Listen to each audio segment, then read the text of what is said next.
આપકી અદાલતમાં બિઝનેસ ટાઇકૂન વિજય માલ્યા પર આરોપ છે કે પોતાની જાતને કાયદાની ઉપર સમજે છે. વિજય સાહેબ, તમે સમાચારોમાં રહો છો. પ્લે બોય ઇમેજને કારણે, હાઈ ફેશનને કારણે, સ્વિમસૂટ કેલેન્ડરને કારણે, ફાસ્ટ કાર્સને કારણે આ આજકાલની વાત છે.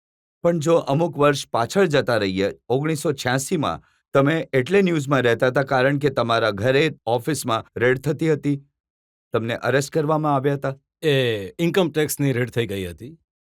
હવે વધારે ઇન્કમ હશે તો રેડ તો થશે જ. સમસ્યા તો એ હતી આ દેશમાં કે અમુક લોકો સમજતા હતા કે ટેક્સ એવિએશન થઈ રહ્યું છે તો રેડ કરી દે છે. મારું કહેવાનું એ હતું, અને હમણાં પણ હું કહીશ કે investigation is the prerogative of the government, પણ ઇન્વેસ્ટિગેશનમાં કોઈ ઇજ્જત હોવી જોઈએ. હું એ કહીશ કે માત્ર ભારતમાં આવી ઇન્વેસ્ટિગેશન થતી નથી, બધી જગ્યાએ થાય છે, વિદેશમાં પણ થાય છે. But investigation are conducted with some dignity and grace. અહીંયા જે છે એ રેડ કરી દેતા હતા, ઘરે આવતા હતા, તાળા કબાટ બધું તોડી નાખતા હતા. એવી ફિલિંગ હતી કે guilty until you are proven innocent. Arrest પણ કર્યા હતા. જી, બેંગ્લોર એરપોર્ટ પર અરેસ્ટ કર્યો, પણ મને તરત બેલ પણ મળી ગઈ. અને આ રેડ અને મને જે અરેસ્ટ કર્યો હતો એ શો વોલેસને કારણે થયું હતું. કારણ કે શો વોલેસના મેનેજમેન્ટે સરકારને એક કમ્પ્લેન આપી કે મેં ફોરેન એક્સચેન્જ રેગ્યુલેશન્સના એક્ટના વાયોલેશન્સમાં શો વોલેસના ઓવરસીઝ શેર્સ મેં ખરીદી લીધા હતા. એમનું એક્વિઝિશન આ હતું, તો એ કારણે એમણે રેડ કરી. હું તો સાફ બહાર નીકળી ગયો અને હવે તો મેં શો વોલેસ પણ લઈ લીધી. સાલ 2000માં આરોપ એ લાગ્યો હતો કે રિઝર્વ બેંકથી પરમિશન લીધા વગર તમે કિંગફિશરના લોગોનો ઉપયોગ કર્યો હતો. એને માટે તમારા પર એન્ફોર્સમેન્ટ ડિરેક્ટરેટે કેસ બનાવ્યો, ફેરાનો કેસ બન્યો. મેં કોઈ ખોટું કામ નથી કર્યું.